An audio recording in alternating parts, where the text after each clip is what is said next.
So my name is Jennison Asuncion, and I'm visiting London from the San Francisco Bay Area. In my day job, I head up accessibility engineering evangelism over at LinkedIn.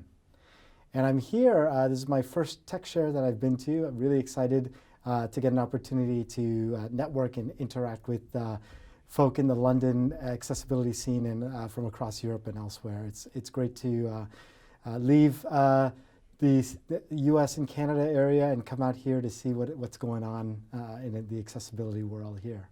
Great, and you're fresh from your fireside chat last night. Yes, that was such fun. Well, you brought the house down, but one of the things you were talking about there was the sort of international focus, and remind me of the dates, May? Oh, yes, so the 9th Global Accessibility Awareness Day is going to be on May 21st next year. Great, and tell us a bit about your involvement Sure. with that, and Yeah. how far it's coming. Yeah, no, absolutely. So I co-founded the event with a friend of mine now. We didn't know each other then, but his name is Joe Devon. He's out in Silicon Beach, out in the Los Angeles area. And he basically wrote a blog post in November of 2011 bemoaning the fact that developers didn't know a lot about accessibility and how to use a screen reader and all that kind of stuff. And he kind of made an edict, or if you will, kind of charged everyone to learn more about accessibility, and that there should be a day dedicated to learning about accessibility around the globe. And he wrote a blog post, I read it, and the rest, as they say, is history. That's a lot of history. Yes. And what are some of the biggest changes that you've seen over that time? I think one of the most interesting thing over the last couple of years is the emphasis on gaming and accessibility. Oftentimes the discussion on accessibility is around e-commerce or banking, government, that kind of thing, forgetting the fact that people with disabilities also want to have fun. So gaming has certainly become an area that has become a focus of Global Accessibility Awareness Day over the last few years. Also higher ed, as we call it higher ed in the US, tertiary education here, but just making sure educational experiences are accessible, because obviously without education, that kind of leads to unemployment or underemployment, which is such an issue still within the community of people with disabilities. So just in general, those are, like, in terms of trends, those seem to be the big ones. But in terms of like personal things that I've been thrilled about, in 2017, I was at a Global Accessibility Awareness Day event in Copenhagen, and Tim Berners-Lee happened to be there, the father of the internet. So just to have lunch with him was such a thrill. There was the state government of California, I'm going to say 2 years ago or last year, proclaimed Global Accessibility Awareness Day as something that's actually on the books within the state government of California. So we're coming towards our 10th anniversary. Joe and I are still shocked at how much this took off, and we're just waiting to see what happens next with it.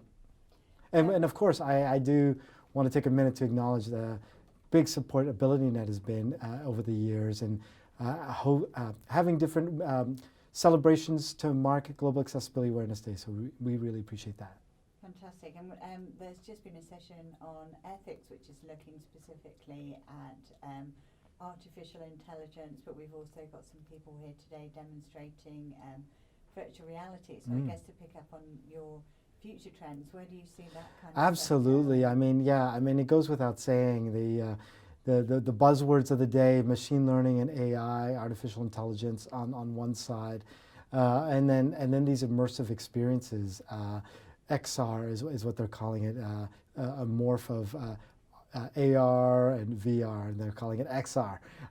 So yeah, there's so much opportunities in those areas that I think still need to be exploited. I don't know if everyone knows exactly how they're going to apply it for accessibility, but there's certainly a lot of buzz. So I'm hopefully around Global Accessibility Awareness Day next year, maybe there'll be some focused discussions around that.